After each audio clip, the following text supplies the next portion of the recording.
So you're thinking of your first hunting rifle. If you live in the UK, you're probably thinking about a 243. And I know our American friends think 243 is a sort of pussy cartridge, or whatever, which they, well, yeah, get back, basically.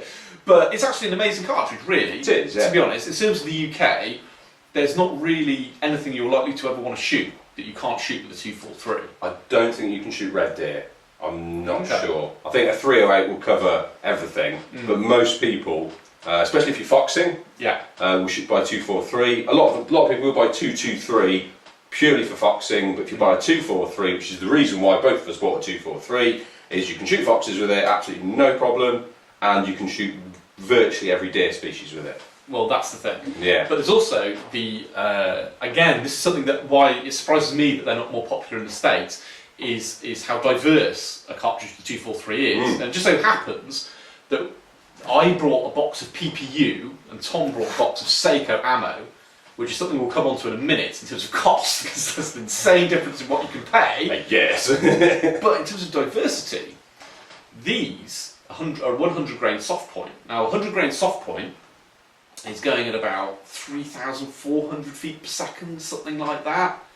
And you've got 100 grains of lead, very heavy hitting, and yeah, it's for the same, more or less, effectively, it's a similar sort of cartridge getting on for something like a 308. I mean, obviously it's not, but it's a big, heavy bullet. You can just, no problem at all, shoot fairly large deer with this.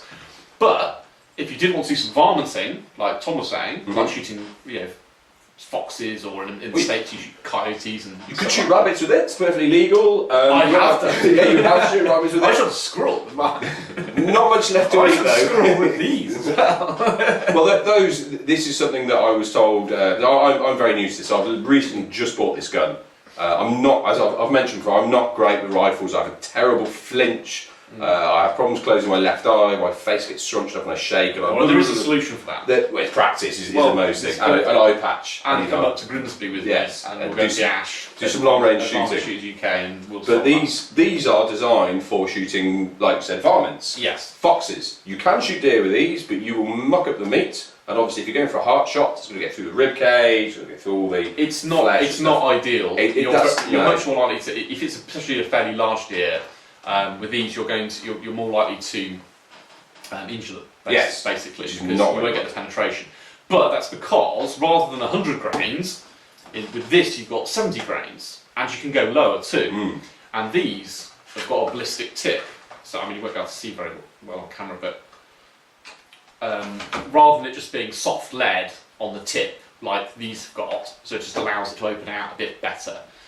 With these, you've got the ballistic tip, so it really violently expands upon impact. I believe it's plastic or something like polymer, isn't it? It's something like that, yeah. And it just pushes it open. Now the thing is, that makes these ballistically very, very, very similar to a 22-250. And a 22-250 is a full bore cartridge with a small bullet, usually 55 grain. These are 70, but you can go as low as 55 grain, I believe, in 243. So. You've got something that's really diverse then. You've got one gun where you can shoot fairly large deer, and you can go to insane velocities. Because I mean, if you're talking about 55 grain, you're talking like well over 4,000 feet per second. So you're talking a really, really fast cartridge, ideal for long range varminting. I mean, you shot yours long range, obviously in Grimsby, as you said, and also Captain Park. Yes. Rifle shot. I think we were 450 metres. Yeah, we got as far as that. Yeah. We were ringing the gong with that.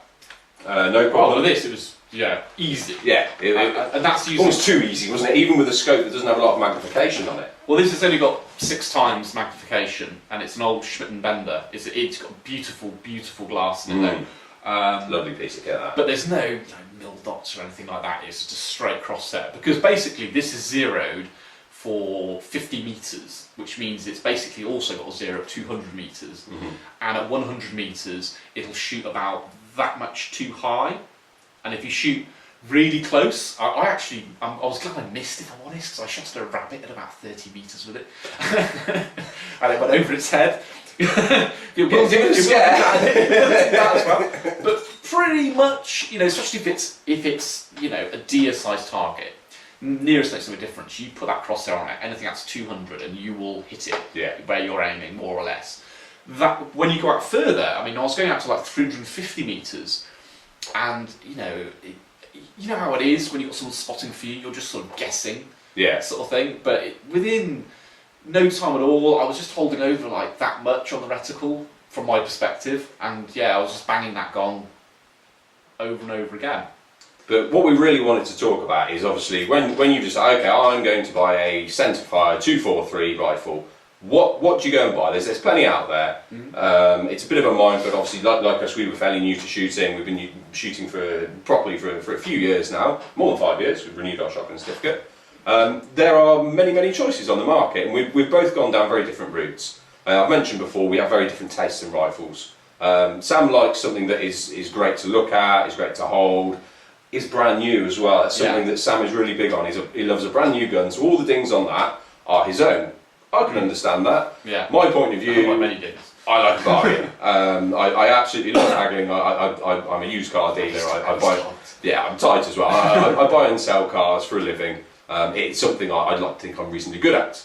So I found myself a used gun. Now there are pitfalls with this with centerfire with 243 because I believe the barrels can be shot out because it's quite a fast cartridge. So if you get a gun that's had lots and lots of use, it could just be complete scrap, really. You know, very poor grouping. Could be. Yeah, but it could be. Probably won't. Because if you deer stalk, you don't shoot hardly any shots. No. And it's like, when I take this up to Canton Park, I'll blaze off loads of rounds. Yeah.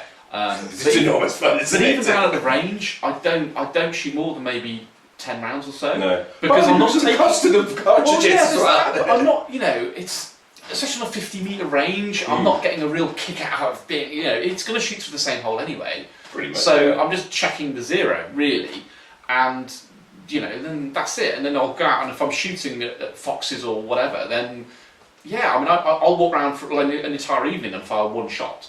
Sometimes none. And I guess most deer stalkers would say the same.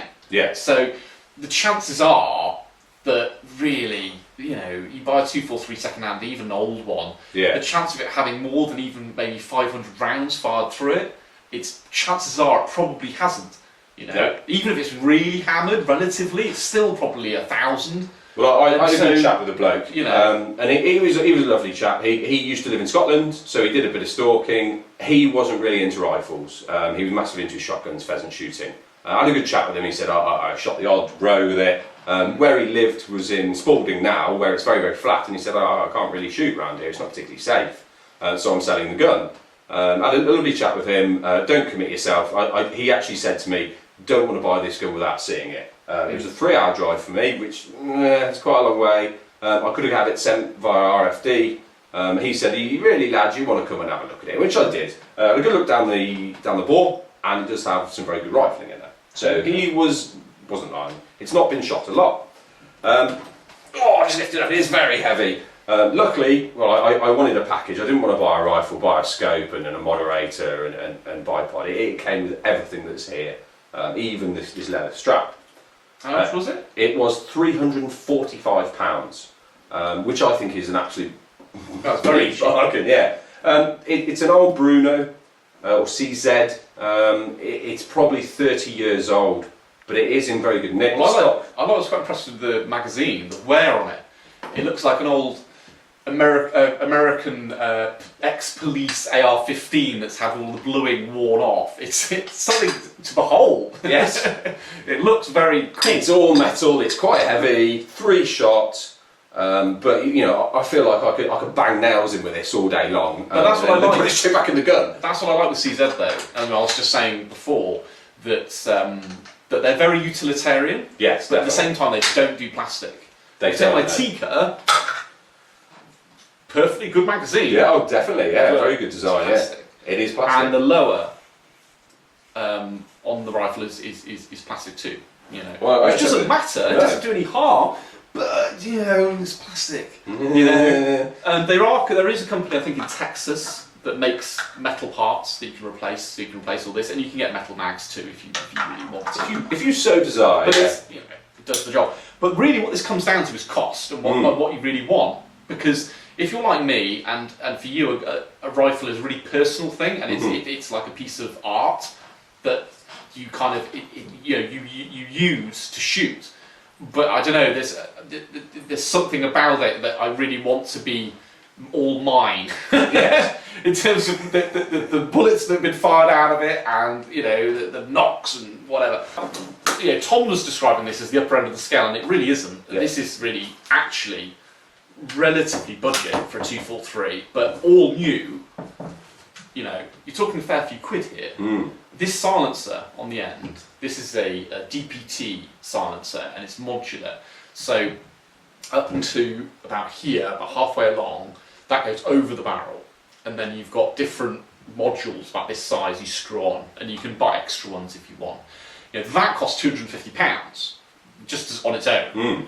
And then you've got the Harris bipod, that's £100. You've got this sling, that was £20. All adds up. Yeah. Obviously the mag came with it, but then you've got this scope, and with the rings, and this is, as I said, it's a Schmidt & Bender, and it's Hungarian, but there's nothing wrong with the Hungarian Schmidt & Bender. It just means that they don't generally have adjustable zoom. They're just fixed zoom. It is a lovely bit of kit. But for stalking, that's perfect. 6 times is optimum. If you're going out from like nothing to 200 yards, that's perfect. But that's £300. And then the gun was £970. So when you add all that up, you're talking about what? Well over £1,500. Well, thick end of £2,000, really, isn't it? Get on for it. Yeah. So, and this is actually a relatively budget option. You can buy cheaper rifles than this, but of the league it's in, this is at the upper end, if you see what I mean, because it's a Tikka, and obviously they're owned by Seiko. It's got a Seiko barrel, and I would say this: it is the best at the bottom end you can buy, in my opinion, compared to say a Remington 700, which everyone loves, and I know Ash is going to go, how dare you! But I think these are much nicer than the Remington 700 personally, but nonetheless, there are other options. You can go as low as maybe £700, £600-700, I think. Yeah, something like that. But maybe even 5 with some of these really ugly looking things you can buy. But yeah, that's what you're talking. But then you look at that. Talking with that. Sorry to interrupt. That is brand new. He's bought that. Sam, has bought that from our local gun shop. If he has any problems with that at all, straight back to the gun shop. I've bought this from here. Please sort it out. And it is under a warranty. How long's the warranty on that? I'm not sure actually. It will have a decent warranty. Sure. I'm sure you can put something down here. Well, from the shop it'll be here or something, but I think from you've got that backup. Tikka, it'll probably be a lot longer. But the good thing with this is you are buying basically a budget Seiko, and what makes this really any different to a Seiko is with these you'll notice, as I was just faffing about, that the bolt, the action here is very wide, and this bolt and action is the same for basically every calibre. And what they do is they just put a different barrel on it, and the magazines are also pretty much the same for every calibre.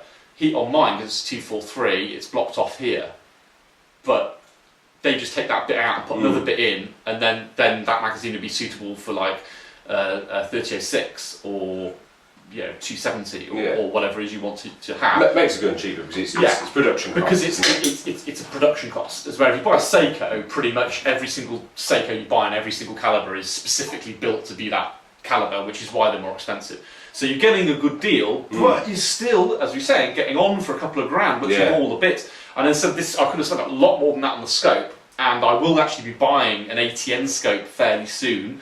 In fact, that's what those of you who are patrons, that's what I'm saving up for. So you'll see that at some point. And if you want to see that, if you've sat there thinking, "Oh, that sounds good," some night vision shooting, and scope, become a Patreon. Scope cam. The more patrons we get, the faster you are going to get that scope. Absolutely. Because none of that money is going on to anything else apart from that scope, which is specifically for the channel and for Sam to go on to. But anyway, we digress. What you've also got to think about when buying this rifle is, how much am I going to use this gun? How much I'm going to spend? If I went and spent nearly £2,000 on a rifle, I think that's a bit over the top, because, as you probably guessed, I don't get out as much as Sam. No. Sam uses that for hunting a lot more than me, because of my constraints with work and relationships and houses and things like that. I unfortunately don't get to shoot, so I'm going to use this for very occasional bit of hunting. bit of plinking at the range because I just like shooting, and things like cat and park, doing some long range shooting because I got frustrated because Sam brought that and was ringing the gong no problem, and I had my Lee Enfield with iron sights. That was great. Which I did hit the gong with, but I needed a spotter. And I hit it once. You hit it once, and it was a lot more difficult. I wanted something with some glass on. I wanted to be able to go out to long ranges. So this will tick a box for me. Yeah. But I didn't want to spend loads of money on a really fancy rifle. But again, I mean, as I said before, it's like the scope.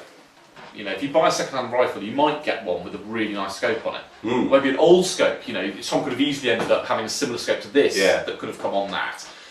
In which case, you know, you're all set really. But you know, that's something that's separate really, because you might be the sort of person who wants to spend a couple of grand on the scope and just buy an old gun. Yeah.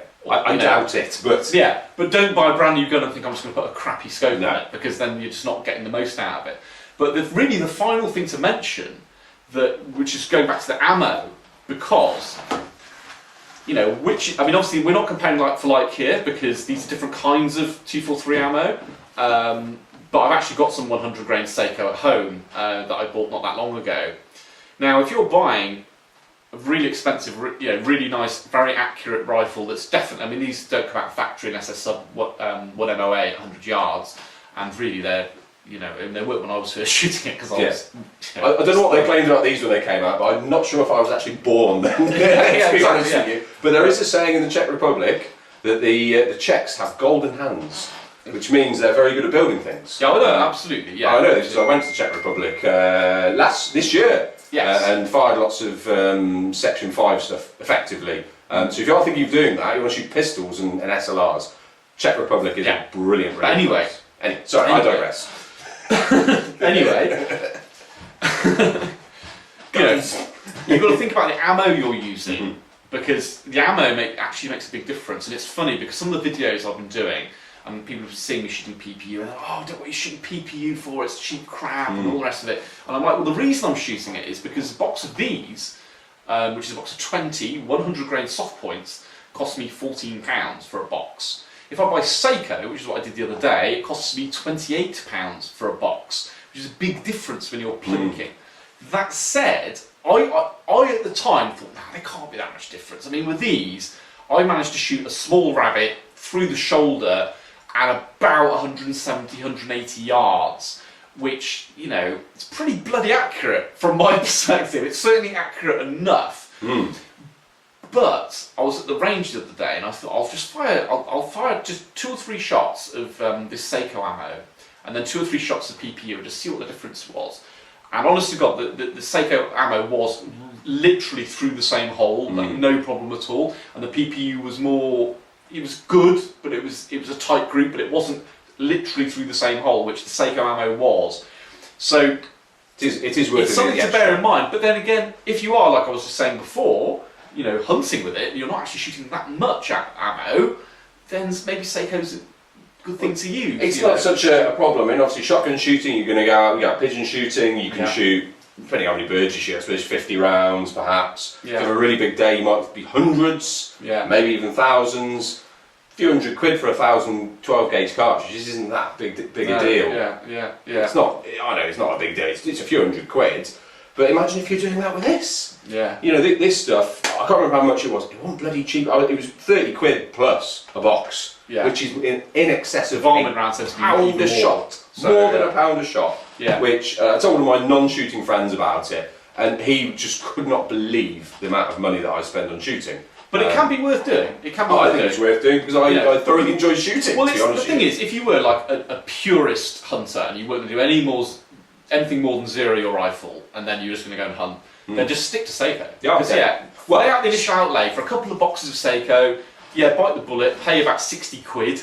Right? Yeah. Shoot all of them, say, right, this gun is a tack driver, all the ranges I need it to be, and then from then on, I mean, your box of 20 could last you for ages if you're only shooting like deer with it, or you're shooting foxes with it. So it's something to bear in mind what you want to do. And the scope, as I said, is a big factor too. I mean, as I said, this scope, I managed to get second hand at 300 quid. If it had been new, the equivalent new version of that would be getting on for £1,000 probably. Probably would be, yeah. But this is an entry-level short-range scope, which doesn't matter for me because I'm stalking. doing much stalking at the moment, but I'm not shooting out. Yeah, I'm shooting foxes and stuff, but I'm not shooting out further than 200 yards. So this for me was perfect, you know. And the only problem I've really had with this, which is why I'm saving it for the ATN, is filming. Because something I've noticed that if you strap a camera to the top of here and you try and shoot and you know film what you're shooting, like I do with my 2.2 rimfire, the camera just goes ballistic. The camera that I'm filming us on now goes ballistic. It'll just basically zoom all the way back in and then just turn itself off. You'll probably break the camera as well. Yeah, it'll probably break the camera. It's not designed for that. Because it can't handle the recoil. The 2.2 rimfire, it's fine, but with this, it's just like, what are you doing? So having an ATN, from my perspective, that's about 700 quid, something like that. And that allows me to go out to further ranges and I can film and so on. But you'll have your own needs too, because you might want to be shooting out for 1,000 yards. And if you're doing that, then you know you might have to spend a lot more money. And you might think, oh, actually, I'll just buy an older gun that I know is accurate. You might even buy an older one of these. Yeah. You know, but I'm going to pump my money into a really good scope because that's the type of shooting I'm doing. So there's lots to consider here, really. Well, I've heard people say that what the formula for buying scopes and what you should spend on them is you should buy your rifle, whatever your rifle costs, you should spend twice that on your glass. Yeah, people say that. People say that. It's lots. I mean, again, going back to what my needs are, this isn't a particularly expensive scope. It's not a rubbish one. It is a Simmons Whitetail, I believe. It's good enough for me. For the amount I'm going to use it. A lot of the time with that, it's like the quality of the glass is good, it's important, and it's nice to be able to see really clearly, especially in low light, which is what this, I mean, it's incredible, the glass on here. But really, what it really comes down to is, as I said, literally the type of shooting you're doing, because is 6 times zoom going to be adequate for you, you know, or do you need 20 times zoom? Or do you know, is a 40 times objective lens okay, or do you need 50 times objective lens? Do you need night vision? You know, what is it that you need? So you need to factor all of that in and think, well, what's the most important things for me for this rifle, and what's my budget, and then do that. Because like I said, you might want a second-hand gun with a really fancy scope on it, and whatever, maybe no mod, because you don't need mod, or you might need a really mental mod. Like one of these with extra baffles to make it even quieter. Yeah, bearing in mind this is probably nearly twice the size. We haven't done that would be a good video. Sorry, a comparison between the noise levels, because this thing's absolutely whopping. It's a Wildcat. I think it's a Predator 8. Yeah. Again, quite an old moderator. I'm sure they've done a better updated design. Again, came with the rifle. It seems can't really mow. It seems excessively big. It is absolutely massive, isn't it? I'll just lift it up. The whole thing does weigh a ton. With everything on it, shooting off a bench though, lovely, because barely any recoil at all from it. But it is an absolute whopper. So that'd be a good comparison to see noise levels actually between the two. A silencer is a big factor though. I mean, I know our American friends will be moaning because it's not so easy for you guys. Well, it actually is, but you guys just don't like having to set off paperwork. No, we have to send off paperwork for pretty much everything. Yeah, so we just our country's boring. Get them anyway. But a silencer really hugely reduces recoil. It's quite surprising. You just don't have that drama. You know, you just have like a sort of hiss as the gases are leaving the muzzle, and then there's like a loud bang miles over there, rather than where you are, sort of thing. And so it really helps your shooting. If you're shooting without a silencer and you're thinking, oh God, I'm flinching or whatever, and you put the silencer on there, it really, really helps. So yeah, that's about it really. We hope that these sort of our thoughts have helped you a little bit, you know. Our experiences, we're not the most experienced shooters in the world. But as we are, like, you know, two different types of people, someone who spends a few quid and someone's a bit tight. But Samuel, two options. I have more guns than you, Samuel. Yeah, well, you do. I'm currently winning the arms race between the two of us. They have more guns, but they're all not all of them. A long barrel revolver is the only brand new gun I've ever purchased. That's because you couldn't get one. And it was maths added up to they're going to stop making these, so I need to buy one of those. And they didn't stop making. Yeah, they started making more. They started started to trick him. Yes. Anyway, we hope you enjoyed that. Keep watching.